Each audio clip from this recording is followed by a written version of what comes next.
மக்களை ரொம்ப கொடுமைப்படுத்துறது வெயில் பேய். அந்த பேய்க்கும் மாரியம்மனுக்கும் சண்டை நடக்குது. அந்த கதையை தான் பார்க்க போறோம். ஒரு பசுமையான ஊரு.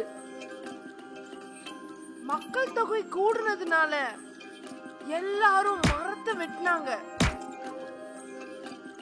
அதனால ஊர்ல மழையே இல்ல. அப்போதான் வானத்துல இருந்து வெயில் பேய் வந்தா. இப்படி ஊர்ல மழையே இல்லாம என்ன உருவாக்கிட்டீங்க.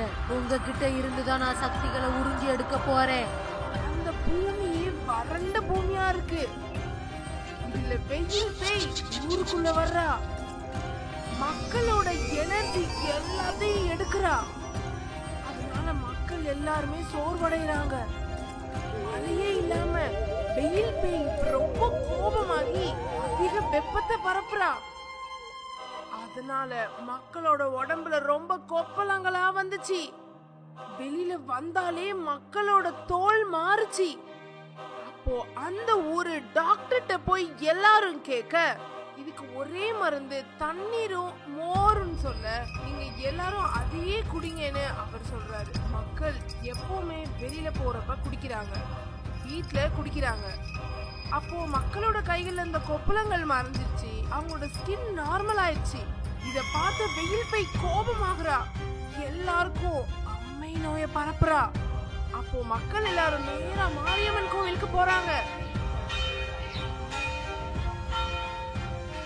அம்மா, உனக்கு 21 நாள் விரதம் இருந்து நாங்க கும்பிடுறோம்மா. இந்த நோயை மட்டும் குணப்படுத்துமா. மக்களும் 21 நாள் விரதம் இருக்கிறாங்க. இத பார்த்த மாரியம்மன் தெய்வ சக்திகளை அனுப்புறாங்க.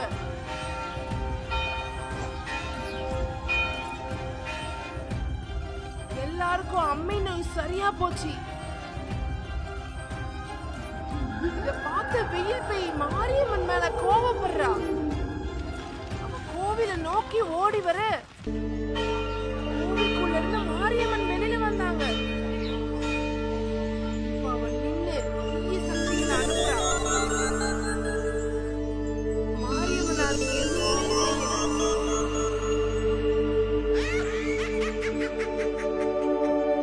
மாரியம்மன் திரும்ப தாக்க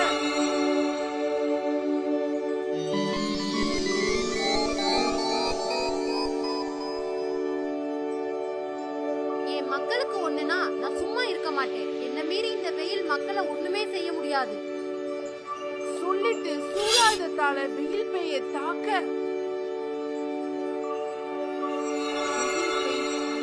மண்ணுக்குள்ள போனா. அவ போனதும் ஊருக்குள்ள மழை வந்துச்சு. மக்கள் எல்லாரும் சந்தோஷமா மழையில் நனைகிறாங்க. கோவிலுக்குள்ள இருந்து மாரியம்மன் வெளியில வந்தாங்க. இந்த வெயில்ல நீங்க நிறைய தண்ணி குடிக்கணும். அப்பதான் இந்த மாதிரியான வெயில் பெய்கள் உங்களை தாக்காது. இனிமேலும் நீங்க வெயில் தாக்கத்தை குறைக்கணும்னா நிறைய மரத்தை வளர்க்கணும். அப்பதான் மழை வரும்.